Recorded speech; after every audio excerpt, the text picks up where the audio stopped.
ឃើញពណ៌ក្រហមបែបនេះតិចច្រឡំថាសម្លការីអីទៅបងប្អូនហើយត្រូវនឹងញ៉ាំជាមួយនឹងនំបញ្ចុកទៀតអីចឹងណាជំរាបសួរពុកម៉ែបងប្អូនចាសម្រាប់ខ្ញុំថ្ងៃនេះគឺខ្ញុំមានមុខបង្ហូបមួយមុខទៀតឲ្យបងប្អូនចាគឺសម្លម្ជូរខ្ទិះយកមកញ៉ាំជាមួយនឹងនំបញ្ចុកណាបងប្អូនហើយបើសិនជាចូលចិត្តជីនាងវងបែបនេះទៀតណាបងប្អូនចាដាក់ជីកាន់តែច្រើនគឺកាន់តែឈ្ងុយបង្កើនរសជាតិក្នុងសម្លយើងកាន់តែមានរសជាតិឈ្ងុយតែម្ដងបងប្អូនចាហើយសម្រាប់ខ្ញុំក៏ជាលើកទី1ដែរដែលខ្ញុំសម្លម្ជូរខ្ទិះហើយខ្ញុំយកមកញ៉ាំជាមួយនឹងនំបញ្ចុកមានអីបងប្អូនឆ្ងាញ់មួយយ៉ាងដែរតើហើយត្រូវនឹងមេឃកំពុងតែភ្លៀងទៀតមានអីបងប្អូនហើយចានំបញ្ចុក2ចានដឹងនៅណាណីហើយតែហើយបែបសម្លម្ជូរជូ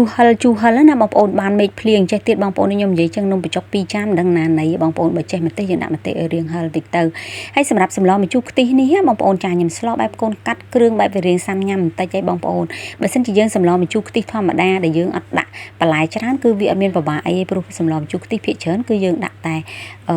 ជាមួយនឹងម្នាស់ជាមួយនឹងអីអញ្ចឹងណាបងប្អូនតែសម្រាប់សម្លម្ទេសកូនកាត់ខ្ញុំថ្ងៃហ្នឹងគឺគ្រឿងច្រើនបងប្អូនហើយសម្រាប់គ្រឿងផ្សំសម្លម្ជូរខ្ទិះរបស់ខ្ញុំថ្ងៃហ្នឹងគឺខ្ញុំមានជាមួយនឹងម្នាស់បងប្អូនមានជាមួយនឹងកៅអៅឈូកហើយខ្ញុំមានបន្ថែមជាមួយនឹងផ្សិតដែរបងប្អូនដោយសារតែកូនខ្ញុំគាត់ចូលចិត្តញ៉ាំផ្សិតអញ្ចឹងគឺខ្ញុំដាក់ផ្សិតបន្ថែមតិចទៅដើម្បីគាត់ញ៉ាំបានកាន់តែច្រើនអញ្ចឹងណាបងប្អូនហើយខ្ញុំមានជាមួយនឹងត្រប់វែងត្រាប់វែងហើយគឺខ្ញុំមានជាមួយនឹងស្ពៃបូកគោយើងនឹងឯងបងប្អូនចាហើយសម្រាប់ផ្នែកសាច់គឺខ្ញុំមានជាមួយនឹងក្បាលត្រីឆ្អឹងជំនីជ្រូកយើងមានអំពិលទុំប្រហុកម្ទេសក្រហមគ្រឿងដែលកិនហើយណាបងប្អូនខ្ទិះដូងហើយនឹងសាតេតែម្ដង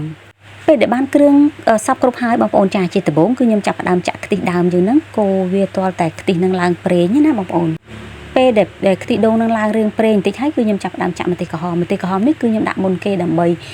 កូរវាយកពណ៌ឲ្យឡើងក្រហមឆ្អិនឆ្អៅដែលយើងស្លទៅមើលឃើញកាន់តែពណ៌ស្រស់ស្អាតណាបើនិយាយទៅសម្រាប់ម្ទេសក្រហមហ្នឹងគឺយើងកូរយកពណ៌ឲ្យក្រហមនឹងឯងបងប្អូនបន្ទាប់ពីដាក់ម្ទេសក្រហមហើយខ្ញុំចាប់ផ្ដើមដាក់ប្រហុកណាបងប្អូនប្រហុកដែលចិញ្ច្រាំហើយហ្នឹងកូរឲ្យឡើងឈ្ងុយខ្ញុំចាប់ផ្ដើមដាក់គ្រឿងចូលតែម្ដងបន្ទាប់មកគឺខ្ញុំចាប់ផ្ដើមដាក់សាតេសម្រាប់សាតេនេះខ្ញុំដាក់ប្រហែលជា3ស្លាបព្រាបាយអីបងប្អូនព្រោះវែកខ្ញុំវារៀងធំដែរបើសិនជានេះខ្ញុំដាក់2វែកនឹងរៀងស្ទើបងប្អូនបន្ទាប់ពីកូរសាតេហើយរួចរាល់អស់គឺចាប់ផ្ដើមយកសាច់មកកូរសម្រាប់សាច់ជ្រូកគឺខ្ញុំដាក់មុនត្រីបងប្អូនហើយខ្ញុំកូរសាច់ជ្រូកនឹងឲ្យទាល់តែឆ្អិនមុនត្រីសិនណាបងប្អូនបន្ទាប់មកគឺខ្ញុំចាប់ផ្ដើមដាក់គ្រឿងដាក់ប្រេងខ្យងទឹកត្រីចារ៉ូឌីជាមួយនឹងស្ករសអីតាមចំណង់ចំណូលចិត្តនិងតាមបេះដូងរបស់យើងអញ្ចឹងណាបងប្អូនចាពេលដែលសាច់នឹងឆ្អិនថា 70% អីចឹងហើយបងប្អូនហ្នឹងទើបខ្ញុំចាប់ផ្ដើមដាក់ក្បាលត្រីចូលពេលដែលដាក់ក្បាលត្រីចូលគឺខ្ញុំកូរបន្តិចមកដើម្បីឲ្យវាចូលជាតិជាមួយនឹងគ្រឿងនឹងសព្វហើយទើបខ្ញុំចាប់ផ្ដើមចាក់ជាមួយនឹងខ្ទិះចុងណាបងប្អូនសម្រាប់ខ្ទិះចុងហ្នឹងគឺខ្ញុំចាក់តែបន្តិចទ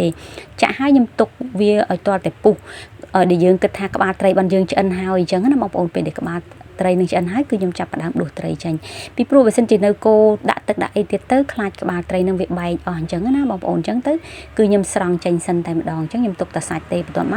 កខ្ញុំចាប់ផ្ដើមចាក់ខ្ទិះចុងហ្នឹងយកបរិមាណល្មមជាមួយនឹងទឹកដែលយើងត្រូវការថាយើងចង់បានទឹកសម្លប៉ុណ្ណាអញ្ចឹងណាបងប្អូនពេលដែលចាក់ទឹកនឹងហើយយើងរងាស់សាច់បន្តិចទៅឲ្យដឹងថាសាច់យើងពិតជាឆ្អិនហើយអញ្ចឹងគឺខ្ញុំចាប់ផ្ដើមដាក់ក្បាលត្រីចូលពេលដែលដាក់ក្បាលត្រីចូលហើយគឺខ្ញុំចាប់ផ្ដើមបង់បន្លែតែម្ដងសម្រាប់បន្លែគឺខ្ញុំបង់ចូលគ្នាតែម្ដងខ្ញុំទុកទឹកកៅអៅឈូកនៅក្រោយគេបងប្អូនព្រោះកៅអៅឈូកវារៀងឆាប់ផុយបើសិនជាយើងដាក់ចូលទៅជាមួយនឹងគេតែម្ដងគឺកៅអៅឈូកយើងអត់ស្រួយទេអញ្ចឹងខ្ញុំដាក់បន្លែផ្សេងចូលហើយពេលដែលបន្លែហ្នឹងរៀងផុយបន្តិចហើយគឺខ្ញុំចាប់ផ្ដើមដាក់កៅអៅឈូកជាមួយនឹងស្ពៃបូកគោចូលតែម្ដងបន្ទាប់មកគឺបង់ជីនាងវងយើងចូលនេះបងប្អូនហើយគឺរួចរាល់តែម្ដងសម្រាប់សម្លម្ជូរខ្ទិះខ្ញុំគឺរួចហើយបងប្អូន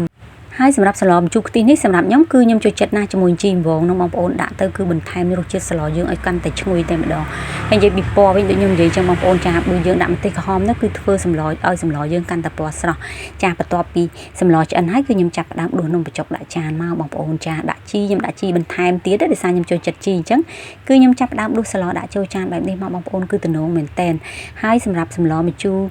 ខ្ទិះយើងញ៉ាំជាមួយនឹងនំបញ្ចុកនេះបងប្អូនឆ្ងាញ់មួយយ៉ាងបើសិនជាបងប្អូនចូលចិត្តម្ទេសហើយយើងអាចប្រើម្ទេសហុយក៏បានប្រើម្ទេសដៃនាងចេះក៏បានដែរបងប្អូនតែសម្រាប់ម្ទេសខ្ញុំចូលចិត្តញ៉ាំតែខ្ញុំអត់ចូលចិត្តញ៉ាំម្ទេសជាមួយនឹងម្ទេសស្រស់ៗទេគឺខ្ញុំដាក់បង់ក្នុងសម្លឲ្យម្ទេសនឹងឆ្អិនបន្តិចណាបងប្អូនចាបងប្អូននេះសម្រាប់សម្លម្ជូរខ្ទិះគឺយើងយកមកញ៉ាំជាមួយនឹងនំបញ្ចុកបានហើយបើសិនជាយើងចូលចិត្តជាមួយនឹងជីនាងវងនេះទៀតយើងដាក់ថែមជាមួយនឹងជីនាងវងនេះតែម្ដងបងប្អូនគឺឆ្ងាញ់ណាស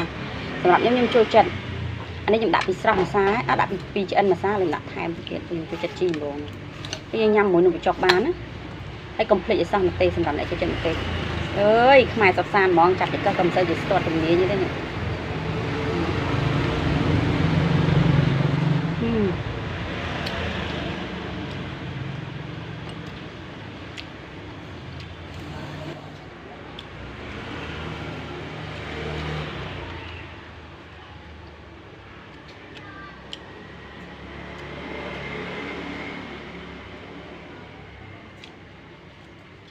ចាបើសិនជាបងប្អូនចូលចិត្តនឹងវីដេអូរបស់ខ្ញុំចាកុំភ្លេចចុច like និង share ជូនខ្ញុំម្នាក់មួយផងចាជូនពរបងប្អូនទាំងអស់គ្នាសុខភាពល្អចាជួបគ្នានៅវីដេអូថ្មីជម្រាបលាបាយបាយ